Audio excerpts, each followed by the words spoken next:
નમસ્કાર દોસ્તો, સુપરફાસ્ટ તાજા સમાચારમાં તમારું સ્વાગત છે। દેશ, દુનિયા અને ગુજરાતના તાજા, મોટા અને સૌથી મહત્વપૂર્ણ સમાચાર જાણીએ તે પહેલા તમે ચેનલમાં નવા હોય તો ચેનલને જરૂરથી સબસ્ક્રાઇબ કરીને વિડીયોને લાઇક કરી દેજો। સૌથી પહેલા દોસ્તો આપણે વાત કરીએ તો દેશમાં ચોમાસાનું આગમન, ભયંકર ગરમી સહન કર્યા બાદ અત્યારે એક ખુશીના સમાચાર આવી રહ્યા છે। તો દેશમાં ચોમાસાનું સત્તાવાર રીતે આગમન થઈ ચૂક્યું છે, ત્યારે કેરળમાં ચોમાસાએ પગલાં માંડી દીધા છે। તો મહત્વની વાત એ છે કે દોસ્તો, હવામાન વિભાગની આગાહીના એક દિવસ અગાઉ જ ચોમાસું કેરળમાં પહોંચી ગયું છે, જ્યાં કેટલાક વિસ્તારોમાં વરસાદ પણ શરૂ થઈ ચૂક્યો છે। તો ગુજરાતમાં 10 જૂનની આસપાસ ચોમાસું પહોંચે તેવી શક્યતા વ્યક્ત કરવામાં આવી છે। તો દોસ્તો, બીજા સૌથી મોટા સમાચાર સામે આવ્યા છે। આ જિલ્લાઓમાં આવશે ધૂળોનું તોફાન। તો હજુ તો ગરમીમાં માંડ ઘટાડો થયો છે, ત્યાં રાજ્યના અમુક જિલ્લાઓમાં પણ નવી આફતો તોળાઈ રહી છે। ત્યારે હવામાન વિભાગે આગામી 3 દિવસ બનાસકાંઠા, પાટણ, સુરેન્દ્રનગર અને કચ્છમાં ડસ્ટ સ્ટોર્મ એટલે કે ધૂળોના તોફાનની આગાહી કરી છે। તો ધૂળોના આ તોફાનની ગતિ 30 કિલોમીટર પ્રતિ કલાકની રહેશે। તો ધૂળની આંધીના પગલે વિઝિબિલિટીમાં પણ ઘટાડો થશે। ત્યારે આ સિવાય હવામાન વિભાગે મે કરતાં જૂન મહિનામાં પણ વધારે ગરમીની આગાહી કરીને ચિંતા વધારી છે। આગળ દોસ્તો, વધુ એક સૌથી મોટા સમાચાર સામે આવ્યા છે। કોલેજના એડમિશન અંગે મોટા સમાચાર મળ્યા છે। તો કોલેજમાં એડમિશન મેળવવા માંગતા વિદ્યાર્થીઓ માટે મોટા સમાચાર સામે આવ્યા। તો કોલેજના એડમિશન માટેની રજીસ્ટ્રેશન તારીખ લંબાવવામાં આવી છે। તો કોલેજમાં એડમિશન લેવા માટે ગુજરાત કોમન એડમિશન સર્વિસીસ એટલે કે GCAS પોર્ટલ ઉપર રજીસ્ટ્રેશન કરવું પડે છે, જે માટેની છેલ્લી તારીખ લંબાવીને હજુ 2 જૂન કરવામાં આવી છે, એટલે કે હજી બીજી તારીખ સુધી વિદ્યાર્થીઓએ આ પોર્ટલ ઉપર જઈને પોતાનું રજીસ્ટ્રેશન કરી શકશે, જેના આધારે તેમને યુજી એટલે કે કોલેજમાં પ્રવેશ મળશે। ત્યાર પછી ફટાફટ દોસ્તો આગળના બીજા સૌથી મોટા સમાચાર મળ્યા છે। ચેરાપુંજીમાં ભારે વરસાદ વરસ્યો, તો અંગ દજાડતી ગરમી લોકોને બીમાર કર્યા છે। તો એક તરફ કાળઝાળ ગરમી તો બીજી તરફ વરસાદની કાગડોળે રાહ જોઈ રહી છે। તો દેશનો સૌથી વધુ વરસાદ ચેરાપુંજીમાં થાય છે, ત્યારે ચોમાસાના આગમન પહેલા જ ચેરાપુંજીમાં 24 કલાકમાં 26 ઇંચ જેટલો વરસાદ વરસી ગયો છે। તો વરસાદના કારણે રસ્તા ઉપર પાણી પણ ભરાઈ ગયા છે, તો લોકોને વરસાદમાં હાલાકી ભોગવવાનો પણ વારો આવ્યો છે। તો દોસ્તો, ખાસ વાત એ છે કે હવામાન વિભાગે કરેલી આગાહી અનુસારના એક દિવસ પહેલા જ કેરળમાં ચોમાસાએ એન્ટ્રી કરી લીધી છે। તો દોસ્તો, બીજા સૌથી અગત્યના સમાચાર સામે આવ્યા છે। ગુજરાતમાં 100 કરોડનું કૌભાંડ। તો ગુજરાત CID અને ઇન્કમટેક્સ દ્વારા 100 કરોડ રૂપિયાના કૌભાંડનો પર્દાફાશ કરીને 2 લોકોની ધરપકડ કરવામાં આવી છે। તો વિનોદ દરજી અને રવિ પ્રકાશ સોનીએ વિવિધ રાજકીય પાર્ટીઓના નામે દાન ઉઘરાવીને ઇન્કમટેક્સમાં કપાતનો લાભ મેળવ્યો છે। તો ત્યારબાદ રાજકીય પાર્ટીઓના ખાતામાં પૈસા પણ ટ્રાન્સફર કર્યા હતા, ત્યારે પોતાનું કમિશન લીધું અને આ રકમ અન્યના ખાતામાં ટ્રાન્સફર પણ કરી હતી, તેમજ દાન આપનારને રોકડા પરત પણ કર્યા હતા। તો તપાસમાં મોટા માથાના નામ પણ ખુલવાની શક્યતાઓ છે। તો દોસ્તો, આવા લોકોને કેવી સજા થવી જોઈએ ફટાફટ નીચે કોમેન્ટમાં અમને જણાવજો।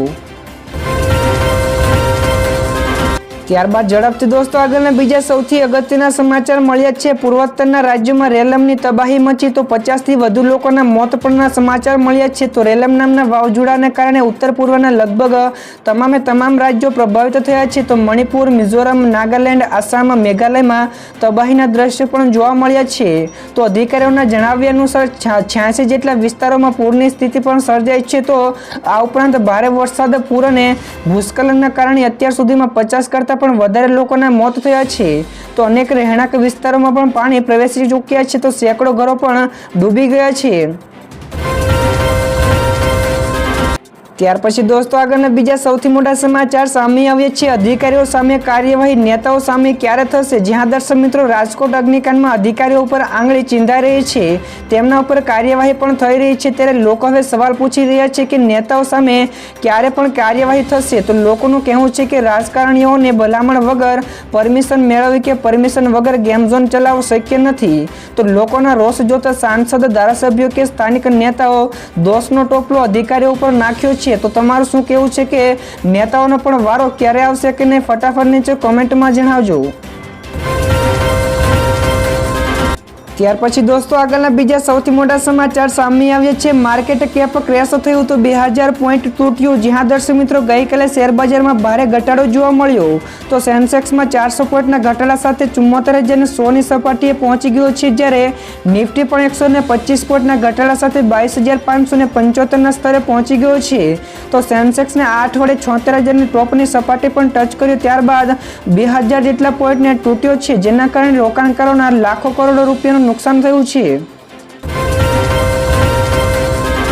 તો દોસ્તો આ સિવાયના બીજા સમાચાર વિશે આપણે આગળ વાત કરીએ તો કેજરીવાલની જામીન ઉપર ઈડીને નોટિસ જારી કરી। જ્યાં દર્શક મિત્રો દિલ્હીના કથિત દારૂ કૌભાંડ કેસ સાથે સંબંધિત મની લોન્ડરિંગ કેસમાં ધરપકડ કરાયેલા દિલ્હીના સીએમ અરવિંદ કેજરીવાલને વચગાળાના અને નિયમિત જામીન ઉપર સુનાવણી ગઈકાલે રાઉઝ એવન્યુ કોર્ટમાં હાથ ધરવામાં આવી હતી। તો આ મામલે કોર્ટે ઈડીને નોટિસ પાઠવી છે કે હવે આ કેસની આગામી સુનાવણી 1 જૂને થશે। ત્યાર પછી દોસ્તો આગળના બીજા સૌથી મહત્વપૂર્ણ સમાચાર સામે આવ્યા છે। પીએમ મોદીએ કહ્યું કે મારું મોઢું ન ખોલાવો, તમારે 7 પેઢીના પાપ ખુલ્લા પાડીશ। જ્યાં દર્શક મિત્રો લોકસભાની ચૂંટણી 2024ની છેલ્લી રેલી પીએમ મોદીએ પંજાબના હોશિયારપુરમાં સંબોધિત કરી હતી, ત્યારે તેમણે લોકોને ભાજપને વોટ આપવાની પણ અપીલ કરી હતી। તેની સાથે જ ઇન્ડિયા ગઠબંધને પડકાર પણ ફેંક્યો હતો। ત્યારે મોદીએ કહ્યું કે તમે મને ગાળો આપો, પરંતુ મોદી સેનાનું અપમાન સહન નહીં કરે, તો મારું મોઢું ન ખોલાવો, તમારી સાથે 7 પેઢીના પાપ ખુલ્લા પાડી દઈશ। તો સેનાને લઈને ગઠબંધન રાજનીતિ કરી રહ્યું હોવાના પણ આક્ષેપો પીએમ મોદીએ કર્યા હતા। ત્યારબાદના દોસ્તો બીજા સૌથી અગત્યના સમાચાર સામે આવ્યા છે। રાજકોટ અગ્નિકાંડ મામલે 24 મૃતકોના પરિવારને 93 લાખ રૂપિયા ચૂકવાયા। તો મંત્રી રાઘવજી પટેલ અનુસાર રાજકોટ અગ્નિકાંડમાં 27 મૃત્યુ પામેલા લોકોમાંથી 24 જેટલા મૃતકોના પરિવારને 93 લાખની સહાય રકમ ચૂકવવામાં આવી ચૂકી છે। તો હજુ પણ 3 મૃતકોના પરિવારને ટેકનિકલ કારણોસર આ ચૂકવણી બાકી છે।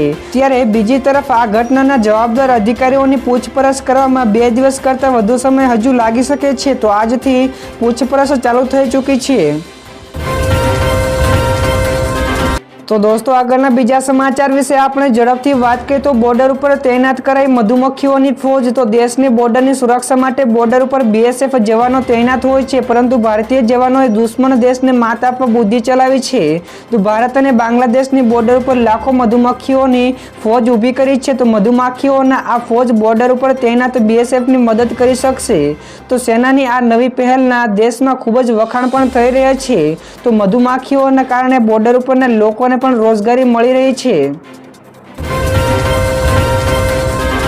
ત્યાર પછીના દોસ્તો આગળના બીજા સૌથી મોટા સમાચાર સામે આવ્યા છે। આ ભવિષ્યવાણીએ બીજેપીની ચિંતામાં વધારો કર્યો। તો યોગેન્દ્ર યાદવે રાજસ્થાન, ગુજરાત અને યુપીમાં બીજેપીને લઈને નવી ભવિષ્યવાણી કરી છે।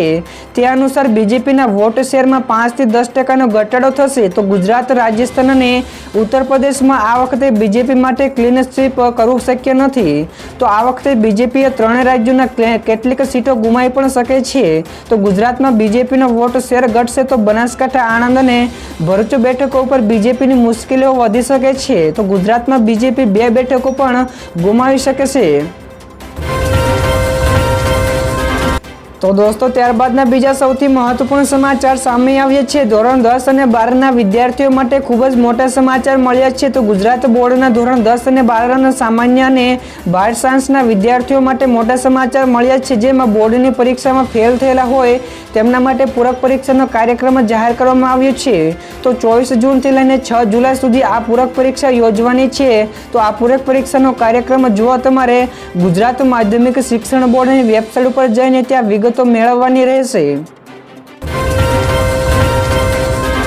ત્યાર પછી દોસ્તો આગળના બીજા સૌથી અગત્યના સમાચાર સામે આવ્યા છે। પેકેડ ફૂડ ખાનારા સાવધાન। જી હા દર્શક મિત્રો, પેકેડ ફૂડ ખાનારા આ સમાચાર વાંચી લે તો અલ્ટ્રા પ્રોસેસ્ડ ફૂડમાં ખાંડ અને મીઠું પ્રમાણમાં વધારે હોય છે, તેથી તે સ્વાસ્થ્ય માટે ખૂબ જ જોખમી બની શકે છે। તો ICMR અને NINની નિષ્ણાંત સમિતિએ પેકેડ ફૂડ અને બેવરેજીસમાં ખાંડનું પ્રમાણ નક્કી કરવાનું કહ્યું છે અને કહ્યું કે વધારે ખાંડ, ફેટ અને મીઠું ધરાવતા ખોરાક ટાળવો જોઈએ। તેને દરરોજ ખાવાથી ડાયાબિટીસ, હાઇપરટેન્શન, હૃદય રોગ જેવી ગંભીર બીમારીઓ થઈ શકે છે। તો વધુ તળેલું ફૂડને પણ ખાવાનું ટાળો।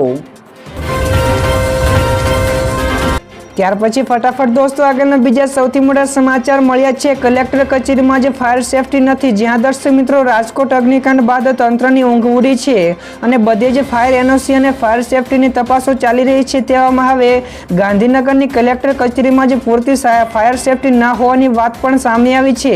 તો દોસ્તો મળતી માહિતી અનુસાર ગાંધીનગરની કલેક્ટર કચેરીમાં ફાયર એનઓસીની સાથોસાથ ફાયર સેફટીના જે સાધનો છે તે 1 વર્ષથી એક્સપાયર થઈ ગયા છે. તો આ અંગે આમ આદમી પાર્ટીના એક કોર્પોરેટરે આની રજૂઆત કરી છે. તો આ વિશે દોસ્તો તમારું શું કહેવું છે ફટાફટ નીચે અમને કોમેન્ટમાં જણાવજો.